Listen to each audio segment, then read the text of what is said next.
everybody. This is Sarah Mastros from witchlessons.com. Today, I want to talk a little bit about bibliomancy. Bibliomancy is a kind of divination where you ask a question and then open a book to a random page and interpret whatever page you land on as an answer. The Bible is the most traditional book to do bibliomancy with. I also really like to do it with a dictionary, but you can do it with any book at all. And I sometimes like to match the topic of the question to the topic of the book.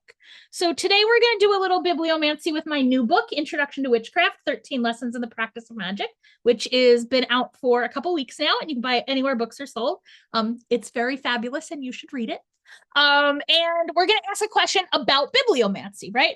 So I'm going to sort of do it as an example. So I'm always going to address directly the spirit of the book to ask my question, right? And I like to sort of like hold the book to my chest and kind of hug it. Sometimes I like whisper into the book. I'm not going to whisper into the book because then you won't be able to see my lips. And I know probably for you guys, it doesn't matter, but I'm sure there's some people out there like me who maybe need to be able to read lips to really be able to hear what's going on in a YouTube video. So here we go. Blessed Oracle of the Introduction to Witchcraft, 13 Lessons in the Practice of Magic book. Please tell us how we can improve our skill at divination. In the name of Python Dracaena, I ask, please help us. Please teach us how to improve our skill at divination. And then I like to, again, hold the book and really like feel the vibe of the book. And then I just sort of like flip through and open to a page. So we landed on page 160 here. I'll turn it around, page 160, titled Invocation of Phoebe for Prophecy. So as you can see, the spirit of this book and I have a pretty close relationship, so it's providing a pretty solid answer. So I'm just going to read you page 160. I apologize. I realize that I've got this like blue rectangle on my glasses. These are new reading glasses. They have a blue light filter on them, which apparently is not ideal for making YouTube videos. So let me pull this down a little bit. So again, this is page 160 in the paperback, and the hardback has the same page numbers. The ebook, I actually haven't checked, but my experience has been some ebooks, the page numbers don't quite match up. So this is in chapter, I think it's 5, the chapter on Sun and Moon, which I believe to be chapter 5. You'd think I would know because this is my book. Chapter 5, Sun and Moon. So here's the chapter opening for this one. If you guys haven't seen the interior of the book, the chapter openings have this cool starfield border. I know maybe on the video it looks like it's just gray, but it's a little bit of a starfield. And then the number of points of the star in that circle in the middle at the top will always be the chapter number. It's also labeled like proper label. So this is again page 160, which is about a third of the way into the Sun and Moon chapter. Invocation of Phoebe for Prophecy. I call upon you who have all forms and many names, double-horned goddess, moon, brilliant night flame, Phoebe, purple-robed, golden-crowned, aflame with scintillation, you weave together night and day with golden braids of filiation. Your true form is a mystery known only to the one who makes, who created the world entire, including your 28 shapes. Your forms complete every figure, they taught us how to count. You breathe out full flourishing life on every creature's account. You grow from obscurity into light, brilliant light from tiny spark. Then withdraw your brilliance, giving space once more to the dark. Radiant enlightener, fountainhead of prophecy, who inspired oracles of old, come, Chrysostophanes, and crown your priestess in shining gold. I'm just going to flip back a page to see if it says... So I don't have a source cited, so I think I wrote this one. Although I will say this line right here, you created the world entire, including your 28 shapes. Your forms complete every figure. They taught us how to count. That, to me, feels like I may have pulled that particular line out of the PGM, but it's not marked, so I probably didn't. Exercise, pushing the envelope. Oh, good job, book. So this is an exercise, I know because I wrote this book. This is an exercise to like help get communication out of a spirit that's a little recalcitrant to talk. So at this point in the text, I'm introducing it as an exercise to help you learn spirit communication for like the first time, right? But you can also, as you see when I finish reading this exercise, which is it's going to end the midway through the next page, you will see that this exercise can easily be adapted to work for specific spirits as well.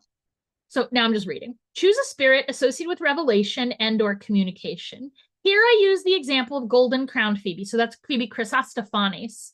The epithet at the end of the poem I just read, Chrysostophanes, means golden crowned. Golden crowned Phoebe, but any type of lunar or solar spirit is a good choice. Someone with whom you already have a connection is better than someone new. So at this point in the book, you have this is not the first time I've mentioned Phoebe Chrysostophanes in this book. So you do have a relationship with her by the time you get to this place in the book. When you've chosen which spirits you want to work with, choose a color you'd associate with them. White, gold, yellow, purple, and silver are the most obvious choices, but you may have a different inspiration. So I'll say for Phoebe Chrysostophanes, I would certainly choose purple and gold, right? Like purple with a gold crown. Get a candle that color, purple, and write the spirit's name on it with a permanent marker. So I'm just going to read you the spell. We're not actually going to do it. Next, fill a pretty glass with water. Next, decorate the space in a way that feels appropriate, not just visually, but also with music, scents, etc. Make an opening oration to the spirit, something like, and here I have an example for Phoebe's Chrysostophanes. Golden crowned Phoebe, brilliant grandmother, shining one, goddess of prophecy, goddess of intellect, holy mind, beloved queen of thought, oracular intent, shining eye that pierces every veil, bring me clarity. Lend me strength to see what lies ahead. Lend me the strength to face it. Beloved Phoebe, shining one, lend me your eyes to see and your ears to hear. Lend me your wisdom and your clarity, your foresight and your brilliance. Help me to shine, shine, shine. Phoebe, shining one, eldest of your name, mother of Asteria, mother of Leto, grandmother of Apollo, grandmother of Artemis, grandmother of Hecate, wellspring of prophecy, wellspring of mediumship, bless me now. Come to me and work with me, empower me. Open my eyes that I might see your brilliance, and open my ears that I might hear your ringing voice. Help me to perceive and help me to remember all that I perceive. I kindle flame for you, shining one. I burn incense for you. I have poured out water for you, but I want to do more. I want to pour out libations in your name. I want to bake you cakes and sing hymns to you and make grand and public gestures in your name, but I cannot without your word. Speak to me now. Appear to me now. Whatsoever reasonable thing you ask of me in the next 5 minutes, if I hear your request, I will honor it as well as I am able. Next step. Wait 5 minutes, but not a second more. If you hear something, then it worked. Give everything that was asked and more. If not, so if you don't hear anything in those 5 minutes, blessed grandmother, I am sorry, shining one, but I cannot yet hear you. I beg you to empower me to continue improving in my mediumship so that soon I will hear your voice and be able to honor you with offerings. I will call again tomorrow or next week or whenever you intend to repeat it. Thank you for your help. If there is more you would like to communicate to me, please visit me tonight in my dreams. Now, this is important. Do not make any offerings other than fire, water, and incense until you hear a sufficiently clear communication that you are convinced it was genuine. Ideally, make elaborate offerings to other spirits within sight of the candle for your mediumship teacher. Look over at her candle and say, I'm sorry, I can't give you offerings like this because I can't hear what you want. Most people should get results in a few weeks. So that was our instructions for bibliomancy, which was really pretty on point.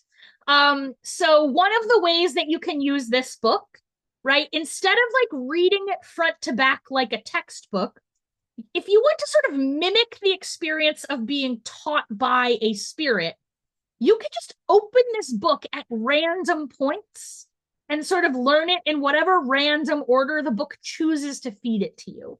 And learning that way is harder, for sure. I arranged this book in the order I think it's best to learn these things as a competent and experienced teacher of witchcraft with a lot of experience teaching people witchcraft. I put it in the order I think you should read it, but it is more fun to do it out of order, especially if, in addition to being for beginners, I also think this book is really good for people who are like just feeling a little stuck in your witchcraft practice. It's just like feeling a little stagnant and you just want to like light it up with some new inspiration. So for those people in particular, try just bibliomancy with the book and see what kind of results you get. And I'd love to hear about your results down in the comments. Thank you guys so much.